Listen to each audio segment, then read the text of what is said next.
Have you ever played a game that felt like coming home? That happened to me when I arrived at Flame's Grace in Octopath Traveler 0. You see, Ophelia was the first character that I chose to play as in the first game, and when I heard the icy yet warm melody that played when I was introduced to her in her hometown, I was quickly brought back to that moment. However, Octopath Traveler 0 isn't anything like the first game. In fact, it uses the mobile game, Octopath Traveler Champions of the Continent, as the foundation for its design. And as I'm saying this, I can already see the skeptics among you, ready to quickly dismiss anything remotely related to mobile gaming. So let's get the most important thing out of the way.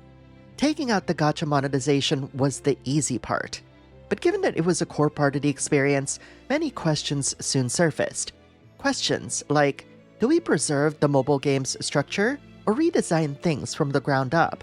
Should party members remain random polls, or should they become characters with their own arcs? And most importantly, can the original narrative even support a console RPG, or does it need to be reimagined?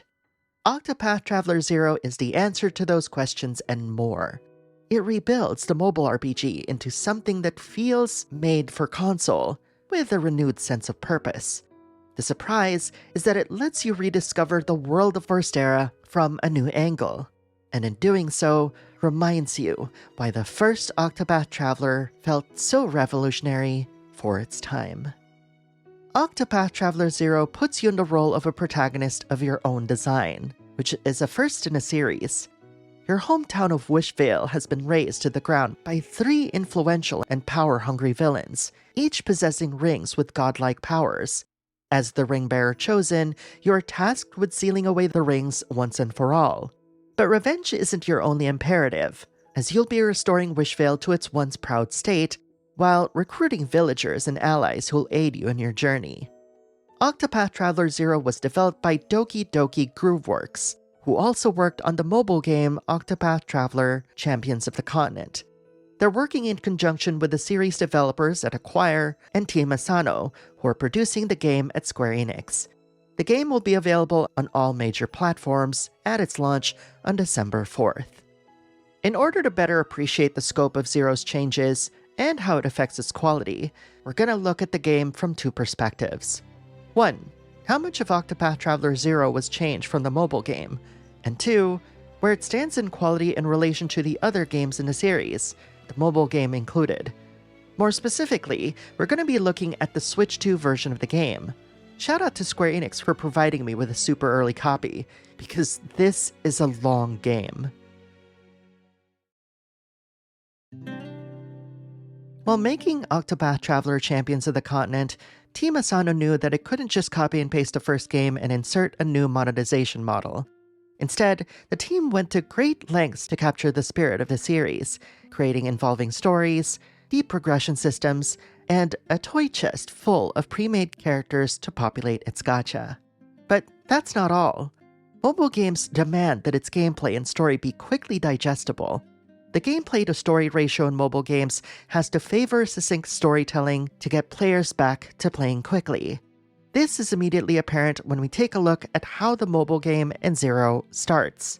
Champions wastes no time introducing you to how it plays, and within minutes, you'll be choosing which of the 3 villains to come after first. On one hand, Zero shows you why these villains targeted Wishvale, dramatically setting the stage for your adventure. And while both games share the same storyline, the storytelling in Zero feels much more fleshed out when compared to the mobile game. And as I said, this isn't a fault of that version. It's merely adhering to the expectations of players on that platform. This also meant that its developers couldn't just port the mobile game to consoles, remove the gacha monetization, and call it a day. Take getting new party members, for example. In the mobile game, you tap guide and do random gacha pulls to get new party members. And though these characters were pre-made, very little was done to make them feel like fully fleshed characters. Interestingly, Team Asano already has experience implementing something similar in a console RPG. You see it in Dragon Quest III HD 2D Remake, where you recruit random party members at pubs. That said, the developers' experience with the previous Octopath games informed them that console RPG fans want a deeper connection with their party members. and the middling reactions from players who played Dragon Quest III merely confirmed it. But let's take a step back and consider the two types of NPCs you'll be encountering on your journey: villagers and party members. Party members can be villagers, but not all villagers can be party members. You'll encounter new party members as part of the main stories or as side quests, often marked as new encounters. These stories front-load a lot of character development that gives an ample reason why they join your cause. They'll often pop up again in party chats, which does a good job of further developing each character. Villagers can be invited to Wishvale through path actions, but your success is determined based on 3 influences: wealth, power, and fame. These correspond to the 3 villains, and advancing their respective stories or completing side quests increase your influence. This knowledge ties neatly with the restoration of Wishvale, which is exclusive to Octopath Traveler 0. New party members, specifically ones who are part of the Kindlers of the Flame storyline, unlock new facilities and features that benefit you in many ways. My 3 favorite facilities have to be the Hub, where you can cook food and retrieve bonus items if you have saves from other Team Asano games; the Shop, which acts as a superstore that sells every single weapon, armor, and item, as long as you obtain the requisite listings from townsfolk; and the Training Ground, which basically serves as a daycare center for your non-active party members, so they'll get a good portion of experience and job points after battle. But those aren't the only benefits to building up Wishvale. Villagers placed in homes will regularly give you gifts in the form of building materials, cooking ingredients, and even items to use in battle. And there's even a little metagame there too, as certain villagers can increase the gifts obtained from said household, which helps with rare materials later on. There's also villagers that can enhance your facilities too, like folks who can increase the chance that you'll cook more food at the hub. Ultimately, Octopath Traveler 0's city building isn't as involved as, say, City Skylines, where you'll have lots to micromanage. It just asks you to level up your town by doing the Kindlers of the Flame storyline, while building new facilities and housing, and occasionally placing a few villagers and picking up their gifts. I always do a full sweep of the town whenever I go home after a grueling battle, because sleeping in your own bed to replenish the party's HP and SP is free. And the developers knew this was a good incentive to come home too, as they mapped the button so that your cursor quickly jumps to Wishvale while viewing the world map. And that's where the bigger challenge comes in, giving you a story that makes all of this restoration feel worth it. Unfortunately, Team Asano couldn't just implement what they've done before in previous games.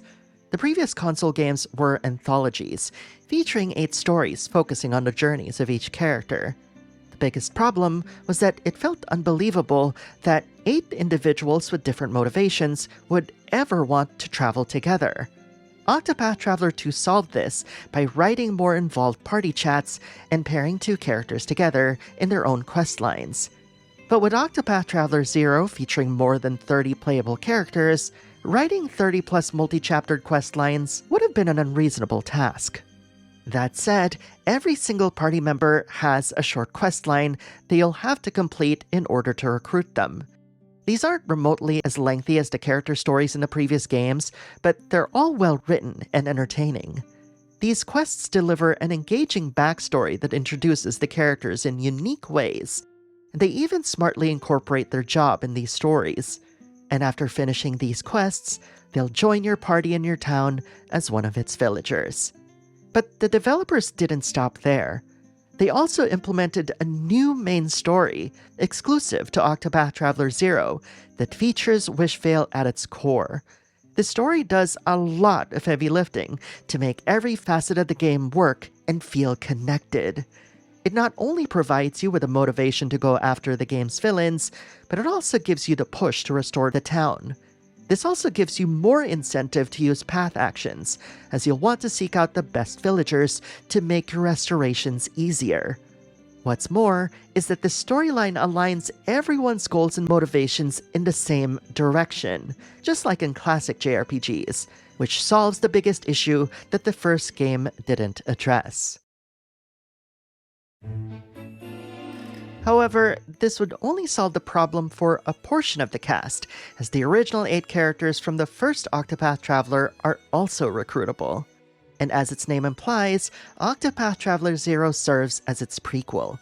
This makes it extremely challenging to weave these characters into Octopath Traveler 0, because every line of dialogue in the first game becomes a limitation.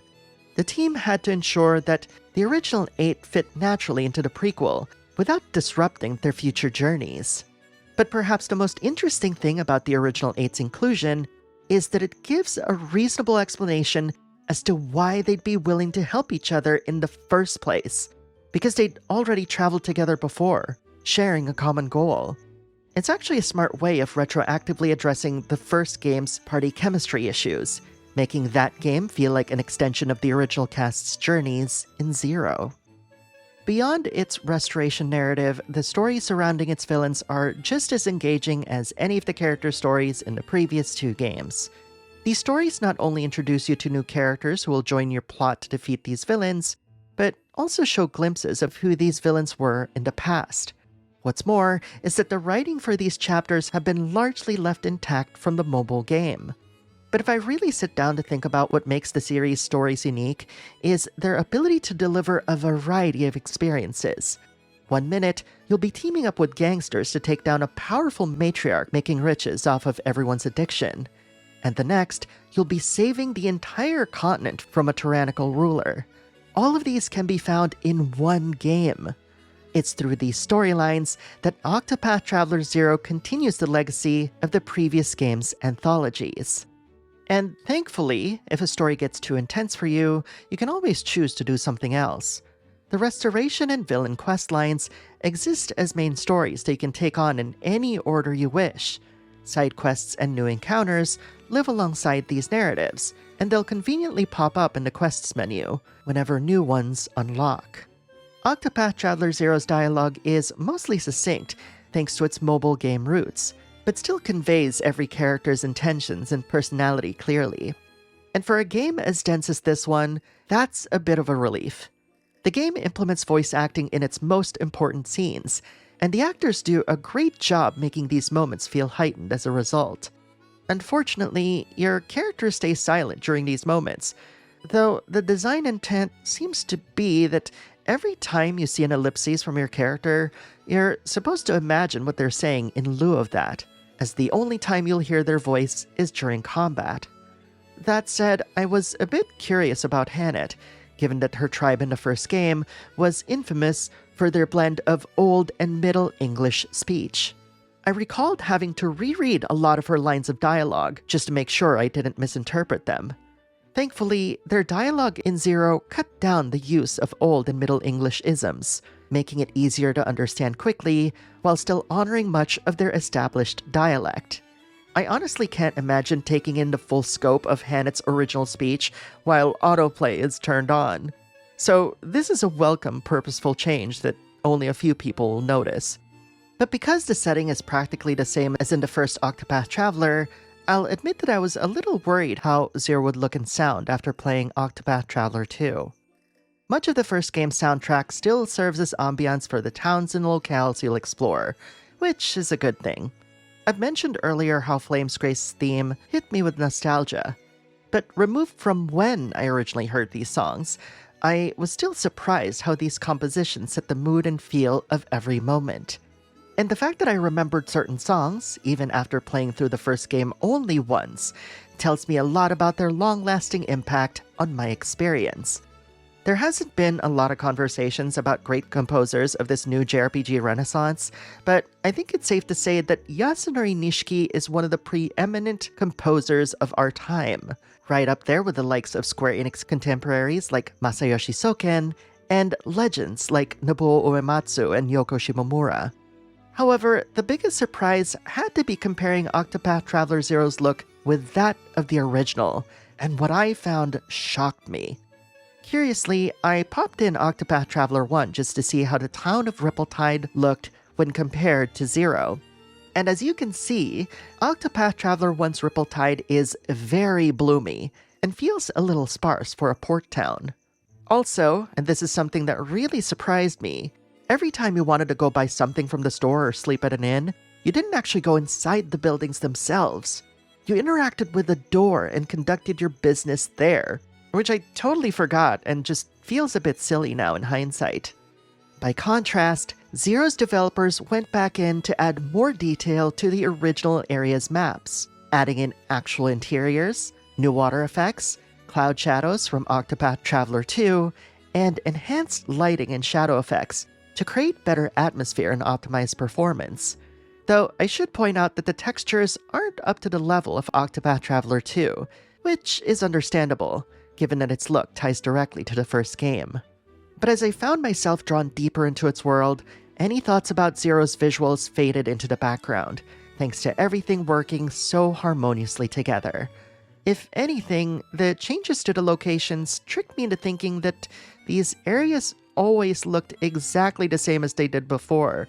Nostalgia can make fools of us sometimes. Curiously, Octopath Traveler 0 is the first game in the series to feature a map system. While all 3 console games feature a world map, you had to use a radar-like system to find your objective, but with 0 map details.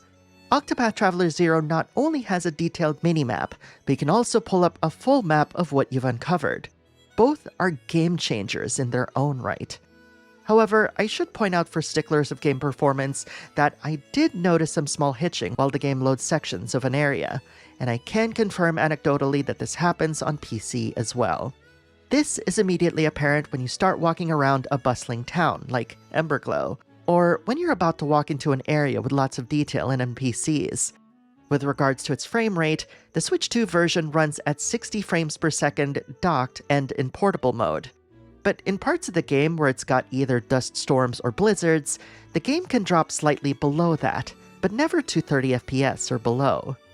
Like previous games, battles in Octopath Traveler 0 are random encounters. And maybe it's just my bias towards the series, but I really don't mind them here. The biggest question I had when I heard about the game's unique 8-member party is how that would affect the overall game balance. After all, if you have 8 characters at your disposal, surely you can cover every single weakness in the game and then some. Knowing weaknesses are important because every single enemy has a shield you'll need to break. And in order to break these shields, you'll need to attack them with their weakness. But shield counts can increase up to double digits, and they can even have lesser weak points as enemies get tougher.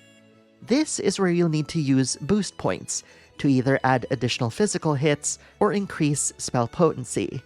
And once you've broken their shields, their defenses dramatically decrease, and they lose a turn, allowing you to barrage them with the full strength of your attacks. Cleverly, Octopath Traveler 0's encounter designs are still based on the previous games, in that if you try to cover every single weakness with your party composition, battles may take longer as a result. Generally speaking, having good party composition means that battles get easier and faster to finish. And while you have access to 8 party members, only the 4 in the front row are active, though whoever's in the front or back are swappable during their respective turns. Any character in the back row gains BP, HP, and SP after the front character takes their turn. Octopath Traveler 0's progression deviates even further from its previous counterparts, as only your character can change jobs. This is mainly due to having more than 30 playable characters, each with their own unique skills and passives. You'll be spending job points to learn new skills over time. But when a character has learned all of their skills, they'll have mastered their job. This allows you to copy their skills and passives using job points so that other characters can use them. Something to consider, however, is that truly unique skills, such as Alexia's ability to reveal an enemy's weakness during her turn for free, cannot be copied, which allows characters to retain their sense of individuality amongst others with the same job. Mastering a job also lets you unlock that character's ultimate gauge. This gauge can be filled up to 3 levels, and spending a filled-up gauge unleashes a powerful attack, buff, or heal, uniquely designed for that character. Building this gauge requires you to take actions during your turn, but the fastest way to build it up is to use boost points. Curiously, the tutorials make no mention of this, so keep this in mind. All in all, I love that Octopath Traveler 0 was able to retain the level of challenge that its console predecessors had, while inserting nuances from the mobile game. With its increased emphasis on each character's unique skills, It allowed me to get to know which ones suited my playstyle. And being able to copy and equip skills let me cover up blind spots in a character's toolkit, or turn an already overpowered character into a beast. To me, these alterations merely forces us to look at the same things from a slightly different perspective, and a welcome change that fittingly separates Zero from the previous games. When I try to rank Octopath Traveler 0 in relation to the other games, it's almost an impossible task. After all, while all of the games share similar qualities, Octopath Traveler 0 seems perfectly comfortable being an outlier, drastically altering the series' norms. 4 parties? How about 8? Job system? How about letting everyone use almost every skill? Got an anthology of 8 stories? How about uniting 30 plus characters together under one banner? And that's why the game feels like a rebellion against what came before, especially since no one expects something perceived as a mobile port to be remotely as good as its predecessors. Maybe this gave its developers the confidence to just go for it, taking pieces of its origins and molding it into something with its own identity. And that's not even talking about the boldness of retconning the first game and practically turning it into a sequel of the original 8's adventures that apparently started in this game. In a strange way, that spirit fits the Zero in its title. Zero isn't a limitation, it's a blank slate and even a point of origin. It doesn't have to inherit the rules from anything that came before. Octopath Traveler 0 plays with that idea at every turn, using it as permission to define how it belongs in the series. And when I consider how Octopath Traveler 0 delivers a unique experience while honoring its roots, and even deftly fixes the first game's biggest problem as its feature, it feels a bit like magic. I mean, who thinks of that? So if I had to choose where to rank Octopath Traveler 0, it would have to sit above Octopath Traveler 2. Yes, there are some minor things here and there, and I've even heavily considered if these thoughts were rooted in recency bias. But it just can't be denied that the things Octopath Traveler 0 adds and alters breathes new life to a series that didn't even seem to need it. This brings me to my most important declaration of this entire review. Octopath Traveler 0 is the best game in the series, because it takes huge risks that all pay off beautifully, undeniably making it one of the best games of the year, and a must-play for any fan of JRPGs, veteran or newcomer alike. As an aside, Octopath Traveler 0 only adapts the Ring storyline from Champions of the Continent. The mobile game recently introduced Side Celestia, a brand new chapter set in the same continent as Octopath Traveler 2. So if Side Celestia ever becomes the foundation for a new console entry, I won't be approaching it with skepticism this time. I'll be eagerly anticipating it with open arms. This is your Auntie Lexi, and thanks for joining me today. If you like this video, please consider subscribing, as we're trying to hit our goal of 55,000 subscribers. Thanks for watching, y'all, and I'll see you in the next video.